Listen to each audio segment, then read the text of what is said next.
One day format দিয়েই জাতীয় দলে ফিরতে চান সাব্বির রহমান। আবারও লাল সবুজ জার্সিতে ফেরার লড়াই শুরু করেছেন hard hitter batter Sabbir Rahman. তবে এবার টি-20 নয়, ওয়ানডে ফরম্যাট দিয়েই জাতীয় দলে জায়গা করে নিতে চান এই তারকা ক্রিকেটার। দীর্ঘদিন জাতীয় দলের বাইরে থাকা এই অলরাউন্ডার বর্তমানে নিজের ফিটনেস এবং ব্যাটিং নিয়ে কঠোর পরিশ্রম করছেন। সাম্প্রতিক এক সাক্ষাৎকারে সাব্বির জানান, ওয়ানডে ফরম্যাটটা তার সহজাত খেলার স্টাইলের সাথে দারুণভাবে মিলে যায়।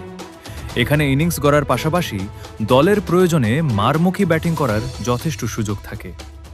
বাংলাদেশের হয়ে ৪৩টি ওয়ানডে খেলা, সাব্বিরের ঝুড়িতে রয়েছে একটি সেঞ্চুরি ও ওয়ানডে সুলভ স্ট্রাইক রেট। ঘরোয়া ক্রিকেটে নিয়মিত রান করে নির্বাচকদের নজর কাড়তে চান তিনি।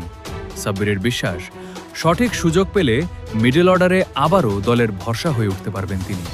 তবে প্রশ্ন একটাই, ধারাবাহিক পারফরমেন্স দেখিয়ে কি আবারও জাতীয় দলে ক্যামব্যাক করতে পারবেন সাব্বির? আপনাদের কি মনে হয়, ওয়ানডে স্কোয়াডে কি সাব্বিরের জায়গা পাওয়া উচিত? কমেন্ট করে আমাদের জানান। খেলাধুলার সব শেষ আপডেট পেতে আমাদের সাথেই থাকুন। ধন্যবাদ।